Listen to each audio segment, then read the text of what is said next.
Hey everyone, welcome to another episode of the Wandering Road podcast. I'm your host Chris, alongside my co-host Dean, and today guest hosting with us is a familiar voice, JJ from Southern Demonology. And for today's episode, it's going to be our Halloween special. So we're going to talk about the origins of Halloween and wherever the conversation takes us with regards to Halloween and maybe some demonic stuff. We'll see.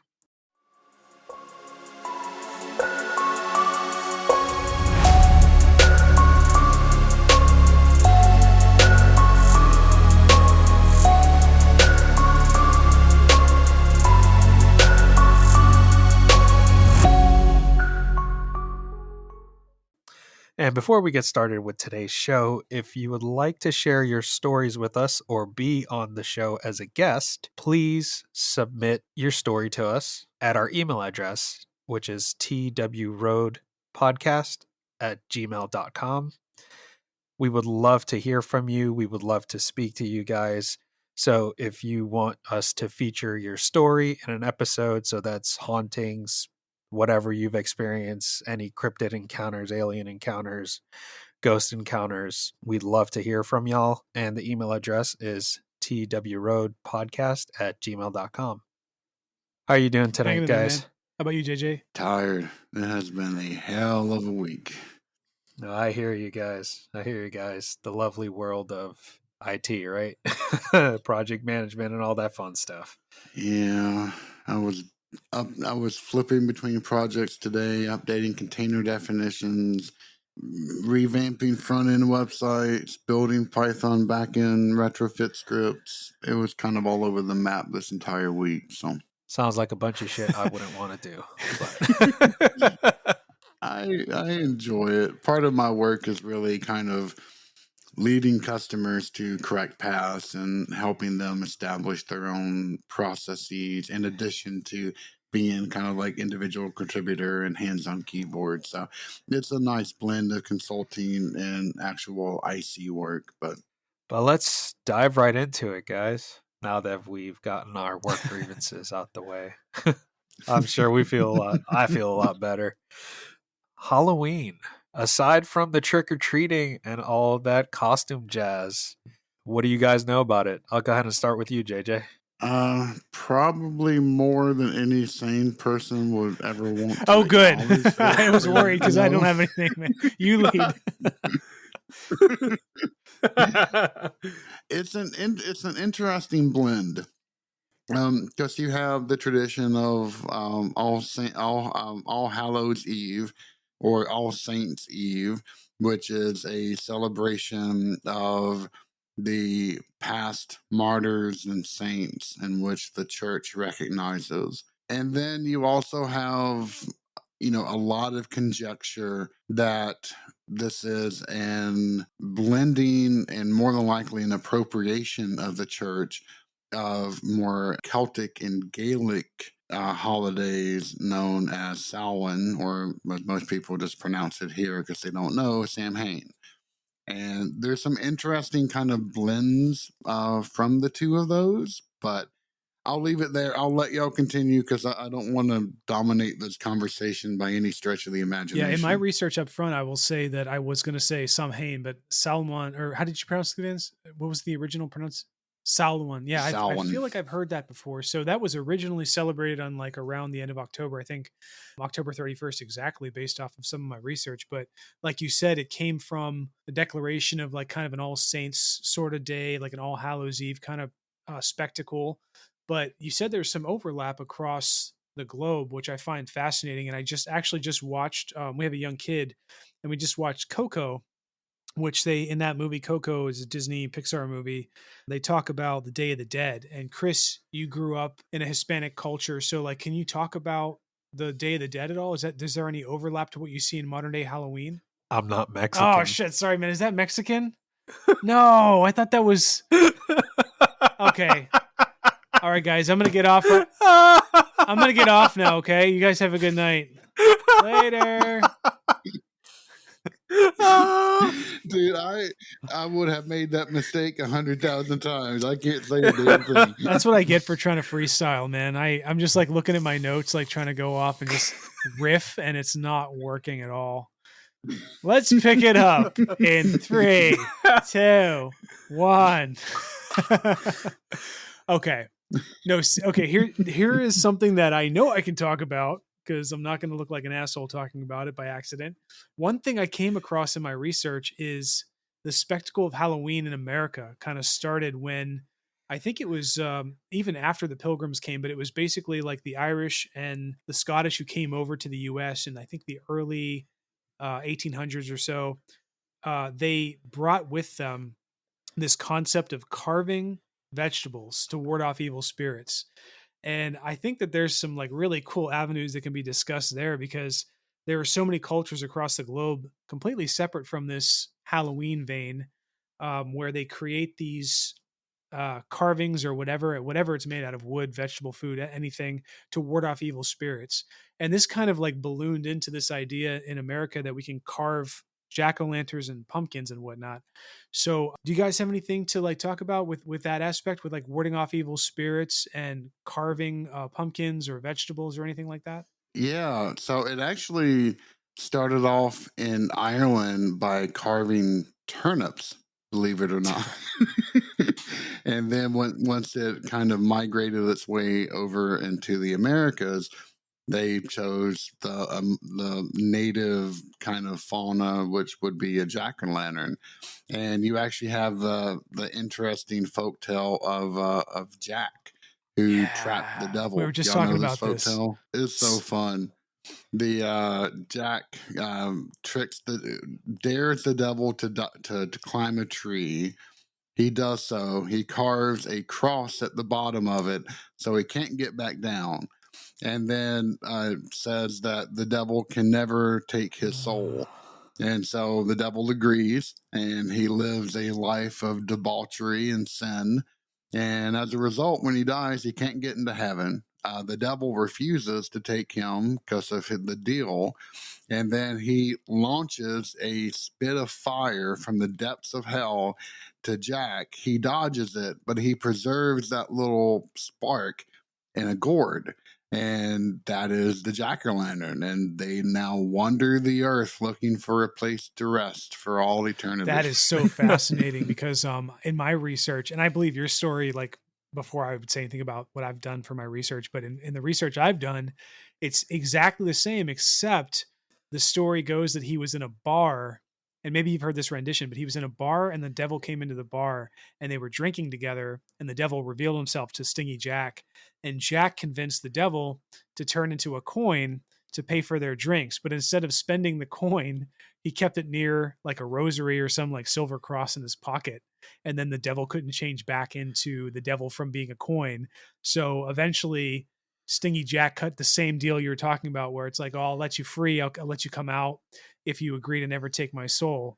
But you added that extra bit about, the spitting of the flame from hell and like lighting the jack-o'-lantern. I thought that was really, really cool. Interestingly enough, as much as I know about Halloween and growing up around that kind of mentality and that process as a kid, I never, ever heard this story.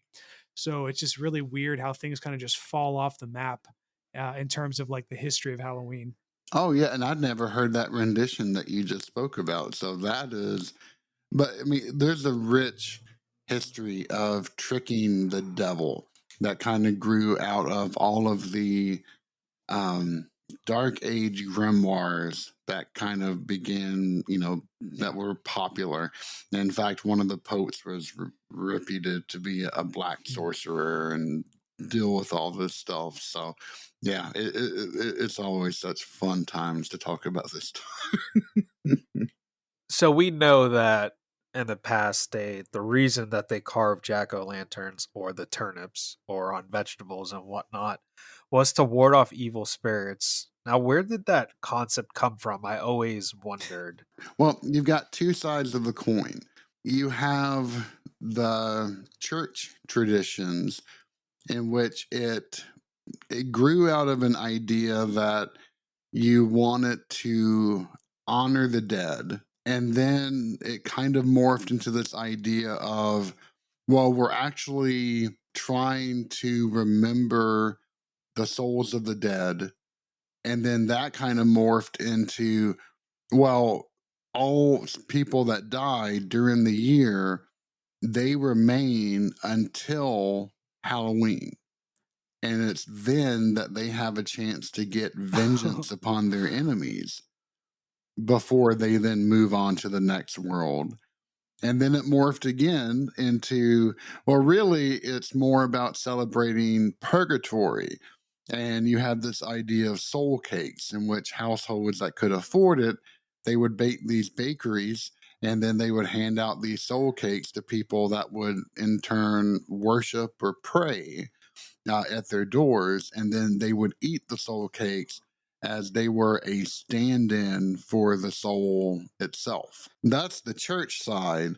But then on the Gaelic side, especially the Scot-Irish, you had this idea that, you know, this happened on one of the half days of the Gaelic calendar. It always happened usually either on the 31st or November 1st, depending upon how you calculated time. And it was to mark the end of the bright season and entering into the luminal phase of the darker half of the year.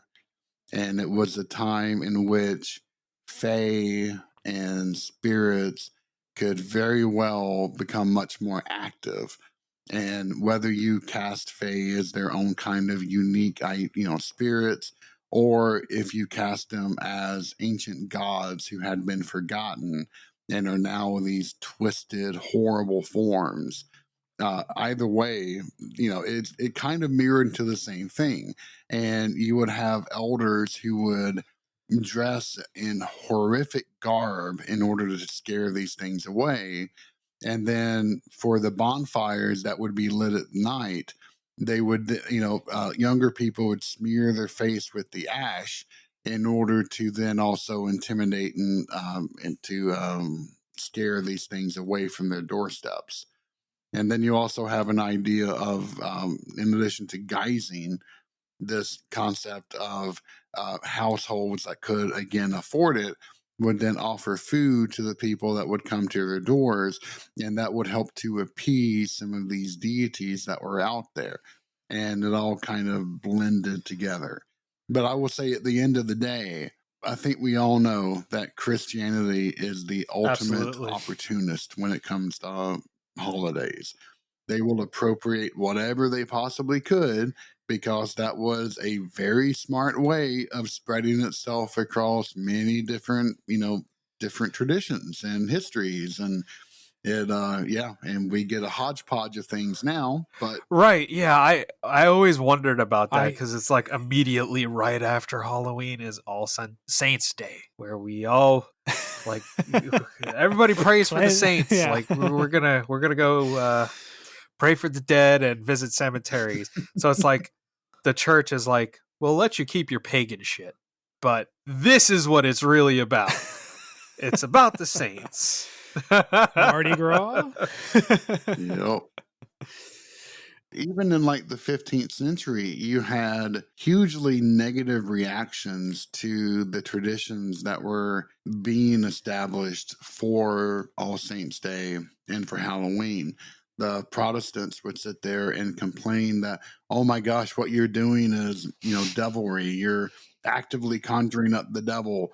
And they would outlaw it in certain parishes. And, you always have this tension of I hate to quote it, but when you have Paul who says those who are strong in faith and those who are weak in faith, and typically in Christianity, you have those who are weak in faith tend to dictate the policies and be much you hear that, Protestants? Than those who are not. I'm kidding. So. No. This doesn't matter what walk of faith you are. It's a universal human experience, I think.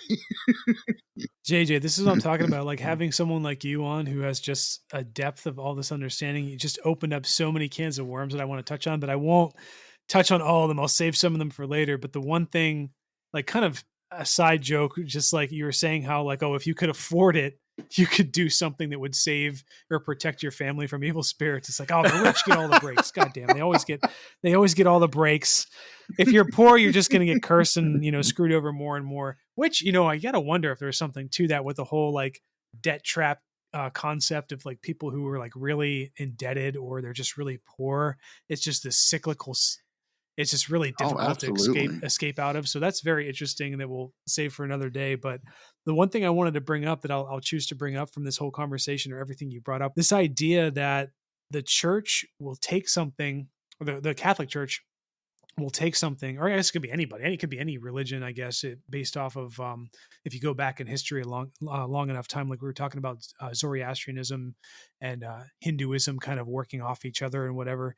But like the church took, say, the concept of the pagan goat god, and you can please correct me if I'm wrong, but like one thing that I remember learning a long time ago was they took this idea of the goat god with the horns and the hooves and whatnot, and in the pagan religion, like that god wasn't anything malevolent or evil. It was just like one of Are you talking about Pan? Deities, but that from the Greek Pan, god, something like that. The satyr. Yeah, so oh, was it the Greek god? Sorry, the satyr. But like that kind of morphed into like what we see today in like modern depictions of the devil or some demon or something like that. It's like it has goat horns and it's got goat feet. And I was just wondering, like, can you finally put this to rest for me? Like, what is the history of that? Is that actually something that was borrowed to kind of like subjugate or lessen the impact of paganism back then? Or am I completely off? Oh no, that actually has even more ancient roots than paganism wasn't even a glimmer in the eyes of its believers at that point, I believe. Now, of course, history has never been my absolute strongest suit, so you can correct me if I'm horribly wrong, which I probably am. But, goats are such an alien looking thing, especially in their eyes. And that has always ignited people's imaginations. It certainly has mine. But we find in Deuteronomy this concept of a ritual in which you cast your sins upon Azazel. And it's something about leading a goat into the desert. The thing is that this is one of the areas in which we have lost complete knowledge of what this passage is talking about. Is the goat named Azazel? Is Azazel a demon? Who knows? I will say that in the Hebrew Bible, you do have probably the only named demon is called a satyr, and it is directly an import and from Greek, a satyr. It is a goat type of thing. So this idea has been around forever. And in fact, once Judaism was introduced to this idea of there should be an enemy for God, there is about 150 to 200 years of casting around for who this enemy is. And one of the early candidates was Azazel. And I know a lot of people will say, oh, no, that's not how you say that name. It's Azazel. Get it out of your head. This is not the right pronunciation. The movie Fallen is the worst piece of crap ever developed because they could not get the name of the demon right. Denzel, Azazel. No, it is Azazel. And it follows a very simple pattern. An angel's name is a 3-syllable word in which it is like Gabriel, Mikael. Gabriel means the mighty warrior of God. Mikael, who is like God. Azazel it's a parody of an angelic name, because instead of Aleph Lameth at the end, which is the word for God, you have Ayin Lameth. And that is, Ayin is kind of the inverse negative version of Aleph. So, it really just means the scapegoat. That is its literal translation. So, Anyway, I didn't mean to go on one of my rants, but that is one of my pet peeves when I hear people say Azazel. I'm like, oh, I just Chris, cringe. that was like that one episode where I played for my wife, and I'm like, she's the one who pointed it out to me, but I couldn't. I had too many martinis on that particular day, and I could not say incubus or succubus right. And Chris corrected me like 3 times in like a minute. And my wife, we were driving in my car listening to that podcast with my wife, and she just looked at me dead eye, and she's like, "What the fuck is wrong with you?" Like, goddamn. Oh my god, it's just like I could hear it too, and I'm like, I'm surprised you didn't cut that shit out, Chris. No, it's too enjoyable. Like the whole Day of the Dead funny thing, Dia de los Muertos things. That's staying in here. Oh, leave that shit in, man. Everyone's gonna know.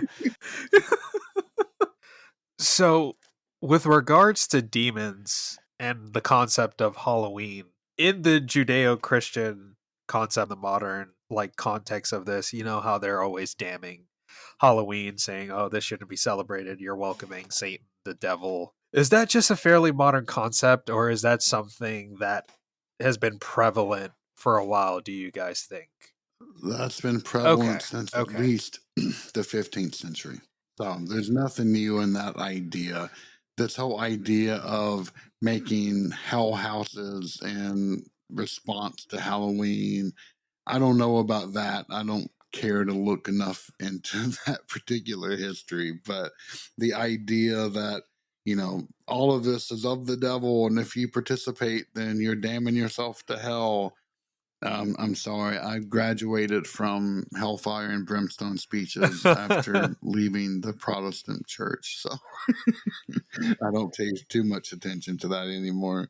You know, one fascinating aspect as well with that whole concept of, you know, participating in Halloween is demonic or anything. I like to go back to the stories, JJ, that you were talking about with tricking the devil. Like that was a really interesting concept that I have heard about in the past. And when I grew up in and around Christianity, and I think I told you guys this before, but like I did delve into Christianity pretty deeply at one point in my life because I figured when I was younger, I'm like, well, I grew up with it, I understand it, and I believe in it, so I might as well lean into it. So I really went in deep into Christianity for a short time in my life, and I met a lot of people who were way deeper than me, who were still very deep. Which nothing wrong with that. But one interesting concept that I thought about back then was like, well, the devil is supposed to be able to manipulate us, and the devil can like send his minions or whatever and trick us into doing terrible things or tempt us or whatever. But if this is probably getting way too like theological, philosophical, but the concept of the devil as being less than human in the sense that humans can trick him in these stories. And I understand they're just stories, but there is still probably some belief to them at whatever point that they came out of. Like some people believe them. I was always fascinated, even back then when I was leaning into Christianity with this idea that you could somehow trick the devil. And I remember one thought that I had during like a couple sermons at one point. I'm like, well, you know, we're supposed to ask for God's help and grace or whatever whenever the devil is trying to trick us. And, you know, we want to do something we're not supposed to do, or we're being tempted. We're supposed to pray to God to help us be released from that. But no one ever talks about praying or not praying, but convincing the devil that, hey, why are you doing? Hey, dude, why are you doing this shit? You're fucking everybody. You're messing everything up. Like, you know, why don't you just come back to the side of good and you could literally be you can just be, you could fix everything. So that really goes down the road of like, does the devil have free will? Even if the devil wanted to, let's say hypothetically the devil was real, the devil has free will, the devil can make decisions and can get ensnared and trapped by like human tricks or whatever. That means the devil has free choice. So what would happen in a situation where the devil made the decision to let up, so to speak? I always thought that idea was fascinating, and maybe we could talk more about that with this idea that the devil can, you know, be tricked based off of some of these stories like Jack. It's a good question. Before I launch into my tell, do you have anything, Chris, you wanted to jump in with? I did, but Dean got me so ensnared in that what he was saying about the devil asking for forgiveness. But the one thing that is always playing in my mind is pride. Look at how vain. I don't want to steal your thunder, JJ, if you're going to get into this as well. But look at how vain humanity is. Oh, no, go ahead. And how prideful we are. Even if you did something wrong, deep down in your soul, you fucked up. You did something really wrong. Look at how hard it is for people to apologize. Perfect example. Look at a spouse being unfaithful to another spouse and they get caught red-handed. Most people will fucking try to gaslight the other person into thinking that it's their fault. It's just the pride element. And that's, for me, simplistically, that's the way that I view it as to why the devil would never ask for forgiveness. But I believe like there's like some theological answer saying that even if he did try to beg for forgiveness, he wouldn't be forgiven based off of what he did. But I'll digress to you, JJ. So I think a lot of the idea that you can trick the devil actually is inherited from Zoroastrianism. And I don't mean to keep barking up the same bloody tree, but in the text, in the Gethys, Ahriman, who is the enemy, is described as being slow-witted and not really understanding a whole lot. His main driving forces were hate and vengeance, and that was really about it. And I think that translates to where people viewed the devil as being somewhat stupid. And you don't find that so much nowadays, because especially if you put any credence into the idea of exorcism and possession, then these are forces that you never, ever, ever want to tangle with, ever. And there is no such thing as tricking. In fact, it's usually them tricking us into believing that we have no free will so that they can gain entry into our psyche, our souls, however you want to phrase that. The other idea is kind of more common sense in the fact that if someone is standing against God, then they can't be the brightest of all individuals, right? Right.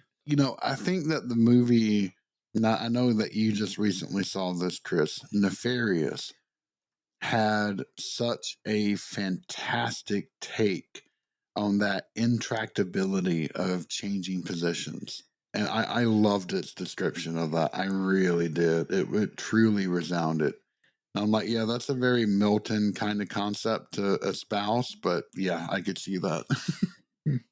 I actually have to wonder in other religions, which I don't really know as much about in depth, like, this idea that humanity is either more intelligent than they lead on to be, or they're just really, really dumb and they're really, really driven by their own emotions. That kind of ties back into what Chris was saying about how, if we're smarter than the devil, like how could we possibly be tricked by the devil? But at the same time, like we can't escape from this idea, this carnal idea that we need to be prideful, which could possibly, you could argue, is tied to like in our innate drivers of like, needing to fit in, and having these requirements as human beings to fit into society and survive, not just survive, but thrive and rise above. So I think that the conversation is really at odds with like what humans are factually, like what aspects about us that we're not able to escape from. Like, for instance, like we can't not eat. I mean, that's a really simple analogy, and it's kind of probably really too simple, but like we can't not eat food or we'll die. But like what about the psychological aspects of humanity? Like we can't not seek approval. We can't not seek social inclusion.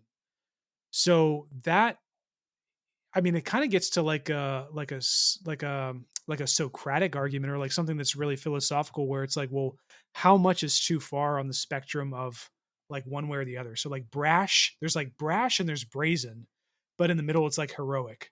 So like which way? And I wonder how you can if you could possibly superimpose that to the idea of like, say, a demon or a devil, where some people think historically they were, the devil was really, really dumb.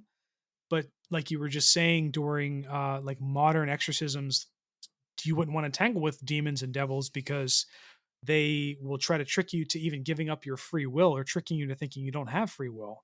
So like I wonder if there's like a sweet spot historically between multiple religions, but we don't have to touch other religions. We can even just focus on Christianity and in the guise of like Halloween or whatever. But like, I wonder what that happy medium is between the two.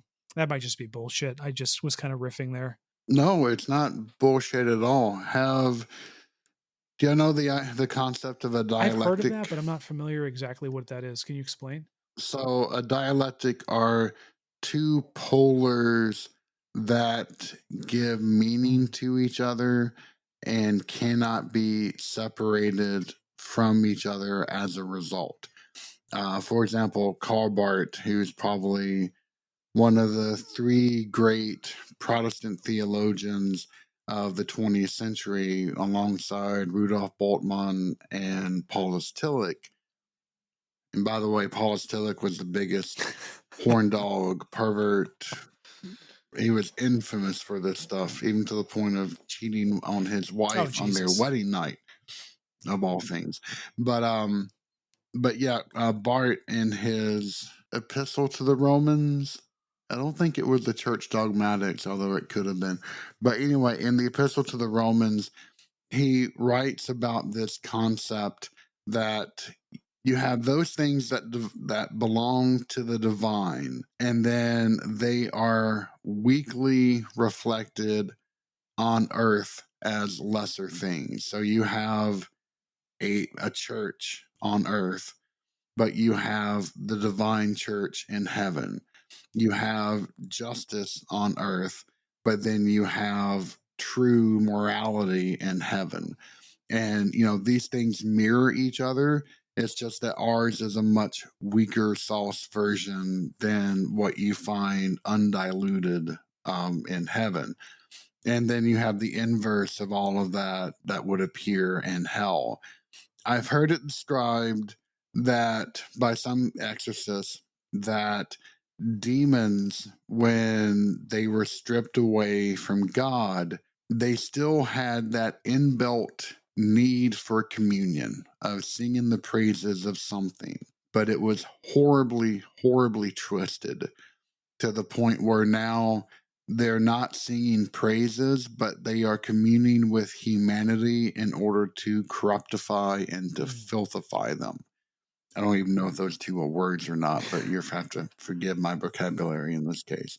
That could very well be true, but I mean, you find that need to commune within us. I mean, we are social animals, and I think a lot of us felt that pain during the pandemic, being walled away, not being able to participate in social life, and things definitely took a turn for the worse, and we're still feeling the after effects of all of that. I fucking hate people.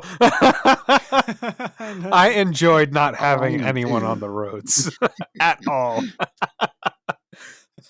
But I did want to say, like, the concept that you brought up of, like, I might be butchering this. Basically, our humanly existence, our earthly realm, is a significantly weaker version of what happens in heaven. Is that assessment incorrect? So humor me this. Yeah, no, that's a good way of putting it. Is there Halloween in heaven then? By that assessment? I'm not trying to be a smart ass, but no. Okay. They're definitely not a one-to-one parody. I will put it that way. It's more of the concepts themselves you'll find mirrored in heaven as it is on earth, but just here it is much more diluted, prone to error, that makes sense. Prone to but as long as St. Michael's making some kick-ass pizza, I think I'll be good. That's all I ask. That's all I ask. Please have pizza. This is what fascinates me about the concept of heaven and hell and all this conversation. And this could literally, like, what I'm about to bring up could be a whole other podcast for real. So feel free to just touch on it. But this idea, like going back to my concept of like back when I was really delving into Christianity and stuff like that, learning about it and really believing in it and stuff, like, in addition to the question about the devil that I brought up earlier, another thing that I thought about during that time was like, well, And I know, like, this is probably not the real rendition of heaven that actually exists. If there is a heaven, it's not exactly, like it's not rainbows and clouds and people strumming harps and stuff like that. That's just, there's something way beyond that we could possibly imagine as heaven. But one thing that fascinated me about the idea of heaven that people talk about on earth is that, like, you're still yourself. You still reside within your own psychological makeup, except you just don't have any hangups of like the temptation of evil or whatever. So if, like, say Chris and I, like, we're big nerd gamers, like we like to play video games. However, 100 years ago, people our age were toiling on average, like in some kind of, terrible factory or something. There were no fucking games. Maybe they drank alcohol, they had some fun that way, but maybe they rolled some dice or something. But there was no video games, there was no pizza, to the way we describe it today. So, like, when you get to heaven, does every generation in heaven just have like a new, like, whatever they experience? But then at the same time, if it is heaven, you get to experience other people who lived before you. You're in the same communal environment. So do the people who never got to experience video games and pizza like 100, 200, and like 1,000 years ago, do they get to experience that too? Like, what happens when you go to talk to them and commune with them and you get to do what you like to do? Will they be curious about it? Will they even understand it? And if they don't understand it, how is that communal? So, like, sorry, I just, like, that is just like a really crazy rabbit hole to go down. But like, that is just a thought I had. And the reason I bring it up is because I would really love to get someone like JJ's really deep knowledge on something like on that. I don't know if I have any particular insights on it, but I will say this. I remember as a kid growing up, and we I had had corded did y'all have and cordless phones? Okay. Fancy. Yeah, okay. So I remember holding a cordless phone in my hand and going, why can't I take this with me away from the house and still get phone Yes. calls? And I tried it. I snuck the phone in my pocket. Of course, it was a huge pocket, but I took it and I was talking on the phone with somebody. And about 300 yards away from the house, it just cut out. And I went, okay, well, I know the answer to that now. As kids, we had none of this convenience. I mean, we had no internet. We had no cell phones. We used maps in order to get around everywhere. We became expert navigators as a result of it. So this idea of the internet, which is now what we live and breathe every single second, didn't exist. So I think you adapt. I mean, honestly, at the end of the day, just because something is so prevalent now doesn't mean that it is vital to the human experience, and it probably hasn't been. That's just Well, that's a fault. scary concept, though, isn't it? Because it's like, if you go to heaven, and some people believe that they retain who they are as a person in heaven in that state, but it seems like in order for that to work, you can't have that. You can't have the multiple layers of the things that you enjoyed in regular life, like Chris's pizza or video games or cell phones or whatever. That just goes away. What you're experiencing now as a person in which you enjoy, even if you're like a saint, like, even, or not a saint, but like, even if you're someone who really follows your religion to a T, you still have enjoyments and requirements in your life that once you die, they go away, but they're so ingrained as a part of you that when they do go away and you do go to heaven, you kind of lose a big chunk of yourself, so to speak. Oh, that's not even the Yeah. worst case scenario. Let's say that you die, you go to heaven, and you don't Yes. retain who you are. You just melt Right. into the background. Or this need to worship God is so powerful that you lose all sense of will Yes. and self, and you just blend into Yeah. the background. I remember hearing about that. Yep. I'm sure that his glory is heavenly, don't get me wrong, but I also know that from the prophets in the Hebrew Bible, meeting God always, and I had a Jewish professor was famous for saying this, and I've adopted it ever since. Meeting God is not a good thing. You are going to have a very bad day because his presence is so mind shatteringly sublime that you are melted in his presence.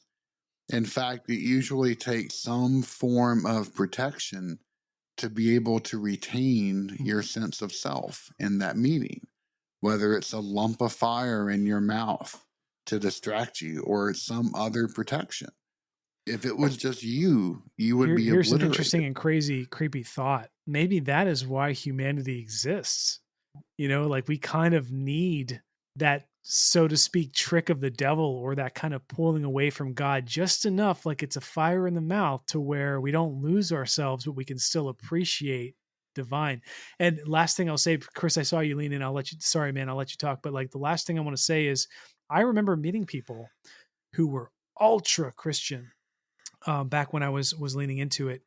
And one of the arguments that they brought up was, like you just said, when you do meet God, when you're in heaven, there is nothing else but like admiring and praying at the feet of God and Jesus for the rest of eternity. Like that is what heaven is. And honestly, that idea that was injected to me back then was almost equally as terrifying as like a hell. I had a couple of things, but what you mentioned, JJ, of like essentially you would just melt away if you if you met God, like your professor saying that's not something you wanted to do. I think it was Moses saw the back of God and he aged like a zillion years. And I'm exaggerating. He aged like 30 years or something like that, something of that sort. Watch the 10 Commandments, really good movie, even though Charlton Heston was a douchebag. But very good movie.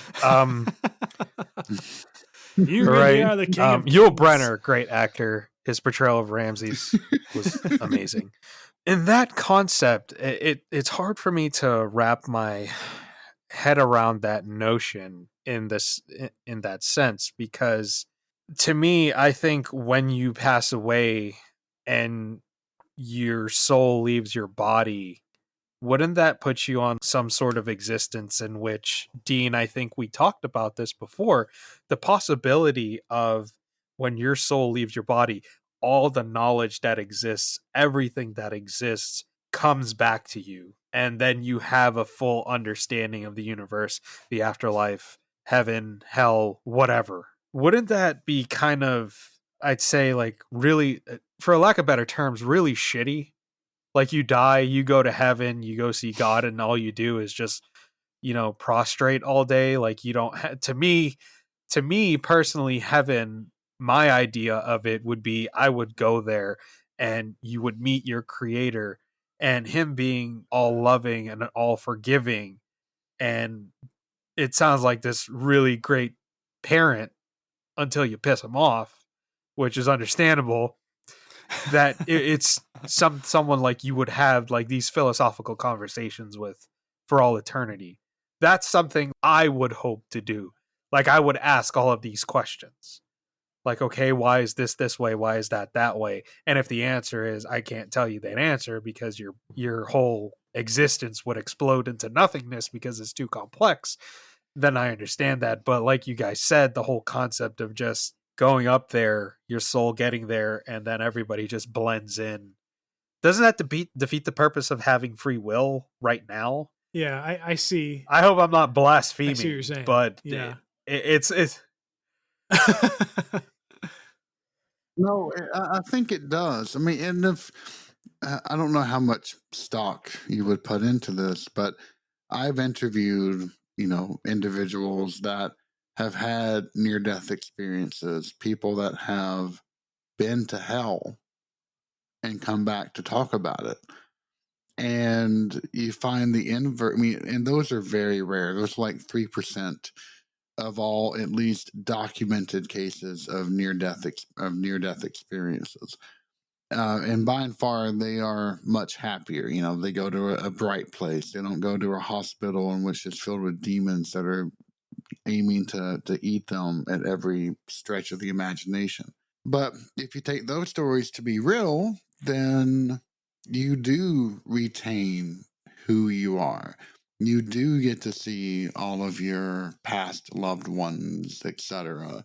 So I don't know. The only thing that I probably can guess is that whatever the answer is, this ultimate mystery in which we have no answer to whatsoever, because think about it, of the billions of individuals who have lived before us, we have no idea what's on the other side of that veil.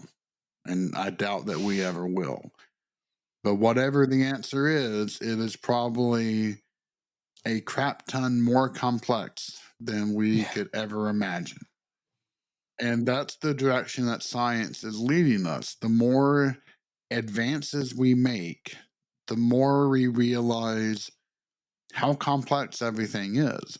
I mean, we now, instead of just a classical model of physics, in which that was the end all be all, in which people were hypothesizing that, oh, yeah, we're going to know everything about physics by the end of the 20th century, no problem at all.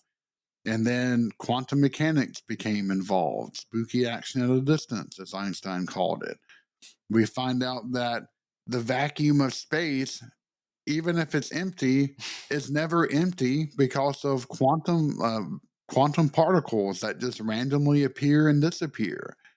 Everything is so much more complex than we could ever bloody imagine. And to me, that is nothing but an endless sense of wonder in this world, and just makes me hunger to know more, even if that knowledge is never going to be complete, never going to be enough. It's just the act of learning, which is enough.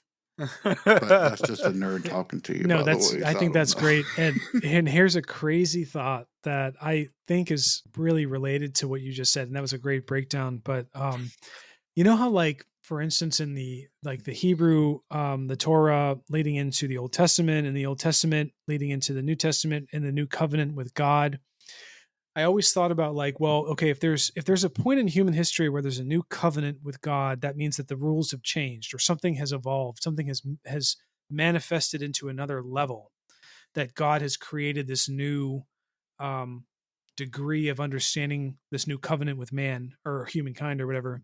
But going off of what you said, JJ, it's like, like the discovery about everything that we know, and things that are just constantly unfolding, like the quantum mechanics and stuff like that. We never know what we're going to know next year, let alone 100 years from now. I always wondered, like, well, if there's a progression of religion, that the ultimate reality is exposing itself to humanity in different levels, like the Old Testament first and the New Testament, or any other religion you want to equate that to. I always wonder, like, what if there is the true nature of existence as being part of that evolution, that when we do evolve as a human species to that level of in-depth understanding that's way, way beyond what we knew like 1,000 years ago or beyond, that is when the universes or gods or whatever true function of existence will reveal itself. And like, call it like the New Testament. You know what I mean? So like, I don't know if that discussion is like very prevalent among religious communities, because the people who are exposed to their religion tend to be confined within that particular bubble of their religion until things change, obviously. But until things change, they stay within that context. So I don't know if anyone's talking about that, like, next step beyond in terms of religion. But have you ever come across that? Like, either one of you guys, have you ever even come across like a concept of what comes next in terms of religion? And I think we talked about that before we got on. What I will say is what you just expressed, this idea that Christianity is an evolution from Judaism, is probably one of the most heinous prejudices that Christianity carries along with it. This idea that it is the true inheritor of the ideas, that you no longer need the 626 laws outlined in the Hebrew Bible, and that you just need to observe the spirit of the law and everything's going to magically become all right. I have some real problems with that viewpoint. It's fine to kind of reevaluate this stuff, but I mean, you have to remember, for centuries after Christ died, there was no Christianity. It was still Judaism. It was just an offshoot of Judaism. And it wasn't until much, much later that people began to recast themselves as an entirely separate and different religion. And it's only then did you begin to get this idea of, oh, we're better than the Jews. And then they begin to castigate, and all of this anti-Semitic ideology erupted into the world. And that's one of the most vile things that humanity has unleashed upon the world, in my opinion. It's just, and I'm not saying this was ever meant to be said in any kind of negative way, but you find these ideas kind of embedded in the way that we talk about Christianity now. And it's so easy to step over into that darkness, and you don't even realize that it's happening. Now, that's why, at least in my show, I went to school with a ton of Jews. Highly respect them. Always have said that if I didn't find redemption through Christ, then I would have become a Jew. And I don't know. I try to observe a lot of the. I always say Hebrew Bible, never say Old Testament. Always say BCE and CE rather than BC and AD, just out of respect. Never say the Tetragrammaton, etc. Judaism is still it's still as valid as it ever was in terms of a faith. And I don't want to give into that Christian prejudice that is so common these days, especially with the rise of Christian nationalism in the U.S., which is just probably the most vile thing that has come out, at least within this country, in quite a while. No, you're good, anyway, man. We love this. I'm sorry. We love when you go on your deep dives. It's really insightful because we don't have the depth of knowledge that you have. I don't have any depth of knowledge. I just Harvard, have no time man. on my hands. So Harvard. But real quick, the Tetragrammaton. Have y'all seen The Life of Brian? Monty Python's Life of Brian. Oh yeah, man. When they do the stoning. Oh dear Lord! Because the one guy said the word, and then everybody starts saying it. Actually, do you know that we still don't really No, I know wasn't how to aware say of that. the Tetragrammaton? We have no idea. Now, that's how it used to be pronounced, and you still find that pronunciation all over the place. But now, most scholars, at least in academic circles, will say it's not J, it's YHWH, and they'll say it in a very certain way. But yeah, that's really based upon the 72 letters that made up God's original name that was lost with the destruction of the first temple. So we had the first 4 letters. That's really about 72 letters. That's how they gonna fit on? How they gonna fit it on a driver's license, man? That's a mouthful. I am equally as guilty of that hubris that I spoke about, because who needs an outsider, a goyim, to say that, oh, your faith is equally as valid? That is the most condescending shit. I cannot believe that I said that, and I'm thinking back on it, and I'm just kind of like shaking my head. So it's true for everybody. It doesn't matter what walk of life you are, what faith you are. You will step in it no matter which direction you happen to go in, and that is just my life. And I have come to it's hard that, nowadays though too, like from that perspective, trying to like walk on eggshells, and I feel like that's what our society is at right now. But the one thing you got to remind yourself, even if we cut this out, is it comes from a good place. Like you're constantly trying to couch any misunderstanding, which is a really just misfortunate reflection of where we're at as a society. But don't ever forget, man, like you are completely genuine in everything you talked about. And the fact that you even brought up that consideration means you're leaps and bounds ahead of the average person. So good on you, man. I wish I was. I am not. That is the one thing that I will always be cognizant of, because I truly, no one puts on their pants any different than one leg at a time. Doesn't matter if you're a billionaire or not. So, and I'm as poor as they come. So. But going into another concept I wanted to bring up is this idea of honoring the dead, which is really kind of where Halloween grew up out of, is prevalent almost in any culture that you happen to go to. I mean, speaking of Japan, Obon, which happens in the very end of summer. And this is actually one of the reasons why people tell ghost stories and go on tests of courage during the summer months. It is the scary time. It's not the dark time like what we consider it as. It's the time in which it's the brightest outside, it's the hottest. And yeah, it's fascinating. In fact, you find that people make these little animal sculptures out of vegetables, whether they be curry, cucumber, or eggplant, or whatever, but they're put little four sticks in them and they make them into little animals.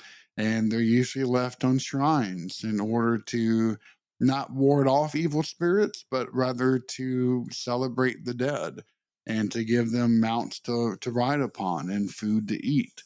And I love the idea of having a personal altar in your house to your family members in which you dedicate food every day to the dead in order to appease them. This is a beautiful concept. You know what but I would be probably really strayed from the creepy? path. If you set up that altar like you just mentioned and you're leaving food out and the next morning it was gone and you don't have any pets or rodents. Fucking terrifying. Fucking terrifying. That would be.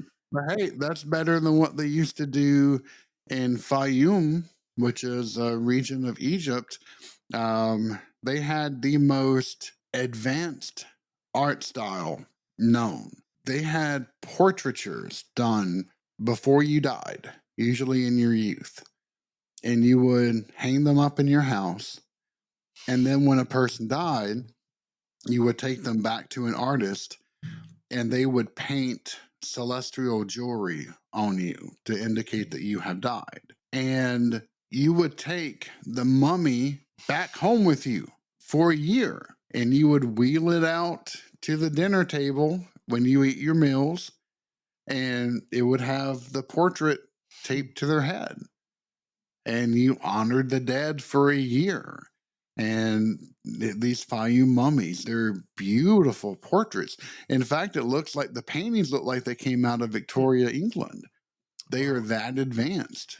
I was going to say that story is like not compared to say like the Old West where they would take pictures of the dead bodies inside the caskets. But then when you're like, oh, they wheel them out to dinner every night. I'm like, oh no, that beats it that way. That's the winner every night. But have y'all been to funerals where people actively take photographs? Yeah, I went to a funeral and there were people taking pictures of the person in the coffin and it made me really uncomfortable.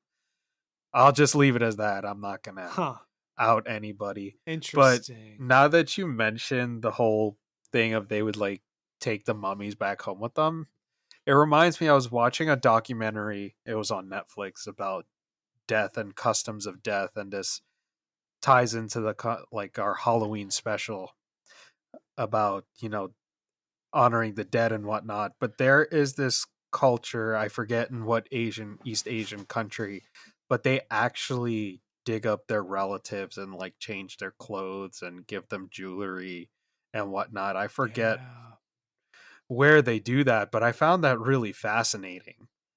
They would like talk to them and like update them on their lives, give them new clothes, give them food. Yeah. So it's really fascinating to see that this whole concept of honoring the dead is not something that is just solely married to Halloween or like the Western world or Western cultures per se. That's amazing because I'm surprised that culture lasted. There is such a taboo against touching the dead. And it makes total sense because corpses are nothing but bacteria farms. And this is why Judaism outlawed touching the dead long, long ago. In fact, if you ever did find yourself coming in contact with the dead, you had to become purified by having the ashes of a red heifer sprinkled over you. Yeah, that I have never heard of a culture that did that. The Indonesian Taroja or Taroja tribe. They mummify and preserve the dead bodies of the deceased, and well after the dead bodies are buried, they'll dig up the grave once a year to meet their deceased relatives. Yeah, my travels to Indonesia, I never heard of that because Indonesia is predominantly Muslim, and they have a lot of taboos about death and the dead and stuff like that. Like I think one of the prevailing beliefs in Islam is you have to bury your dead on the day they die before sundown, or like there's some serious ramifications if you don't wrap them and bury them by sundown, like you're setting them up for failure in the next life. So I got to look into that. That's actually I wonder even if there's a Buddhist contingent in Indonesia. That sounds more Buddhist than Islamic, but it could also be like, regional history kind of bleeding into religion.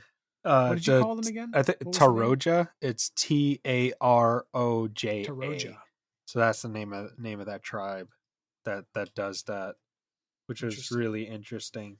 But one thing I wanted to bring up, I think we're getting close to time here. I think we've taken up enough of your time for tonight, JJ, which we really appreciate.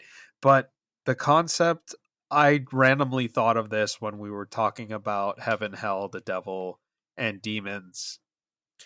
And I was thinking of a way like that being tied back to Halloween. Now, humor my crazy conspiracy theory type of thought. What if Halloween is a mechanism of the dark side, Darth Vader? No, but like that mechanism to trick people into doing what they're doing with the dressing up as monsters and dressing up as demons and having them focusing on warding off these spirits or worrying about these spirits. And like you mentioned earlier with the soul cakes, like thinking that, correct me if I'm wrong, but like you bake these soul cakes and that's somehow like a stand-in for someone else's soul. I don't know why. Then I think the devil, because who else would not love being able to go out and buy a skeleton with light up eyes and just keep that in their house all year long? Right? It's evil. You're evil. Yeah, for you listeners, he just pulled up a skeleton with glowy eyes, which is great. But yeah, that whole theory, it just sounds bonkers. But the whole concept, the evil spirits and whatnot influencing people into doing that type of shit.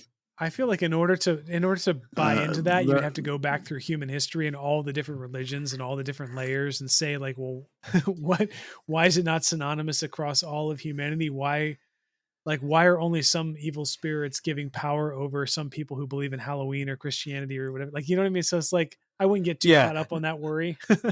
Yeah. The only reason I bring it up is because you see these outlandish claims made about Halloween. And even with, like, I know this isn't related to Halloween, but even I know when Pokemon was getting popular in the late 90s, in the mid 90s, you've had certain Catholic priests in certain countries essentially demonizing it, saying like this is the work of Satan and the devil. So I view it in that same vein.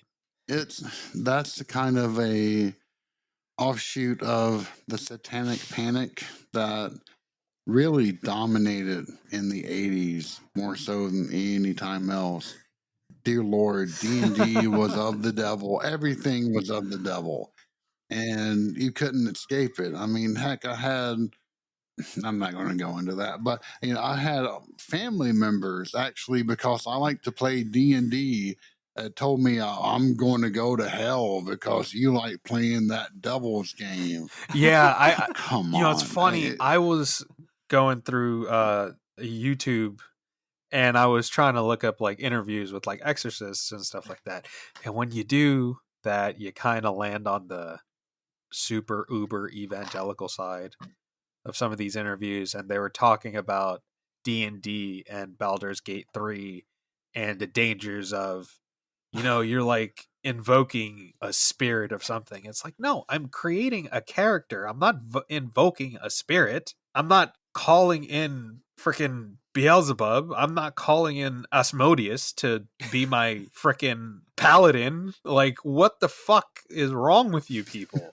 Like, I feel like they people always try to demonize everything just because they don't like it. And that's the only reason I could think of, is that just because you don't like it, or you had some sort of bad experience with it, or someone brainwashed you into thinking that it's bad. Because at the end of the day, to me, Halloween, yes, it has its pagan origins with the Celts, even with the Romans, and the whole concept of honoring your dead, which to me, that's kind of what it is. Well, nowadays for me, it's, to get full-size chocolate bars if you go to the nice neighborhoods. If you can afford it comes right back. There's the full circle. Right. It's just in that same type of thing. Like, with these holidays, they just, deem it as paganism and stuff like that. I think it's evolved to the point where it's just silly fun for kids. It's not necessarily the same thing as it was, depending on where you go. The last thing I was going to say is you can never tell what effect the smallest of changes can have. And to me, this is one of the vast benefits of America, is the fact that we are a true melting pot, minus the racism, which is, still rampant. But we've incorporated all of these different traditions and ideals into our culture. And who would have ever thought that Irish settlers coming over and bringing over some of their All Hallows Eve garb in order to, keep away the evil demons, would spread into a commercial holiday which everybody in the world celebrates. I mean, before, even in Japan, no one had heard of Halloween. And now you go there, it's everywhere, absolutely everywhere. It actually got them in trouble a couple of years ago because people began to trash cars in Shibuya, which is kind of the fashionable. Have y'all seen in videos the giant crosswalk, which has like 1 million people that cross at a time? That's Shibuya. That's going right into the fashion district. But anyway, yeah. I mean, it's amazing to think that one small tradition from one little corner of the world was able to spread and morph into something that we have today. And we never know what effect something that we incorporate is going to have. And to me, that is just a beautiful consequence of living in a world that is always changing and always evolving, even faster now with the amount of connectedness that we all particularly have through the internet. Happy Halloween, everyone. You're not going to go to hell for trick-or-treating, so enjoy your candy, take your kids out, have a good time, and remember, don't be a dick. Get those full-size candy bars. Thanks for tuning into today's episode of The Wandering Road. You can find us on Apple, Google, Spotify, and most podcast platforms. Be sure to subscribe and share. Also, don't forget to give a follow on Instagram at twroadpodcast and follow my TikTok at twrpodcast. Take care, and I'll catch you on the next one.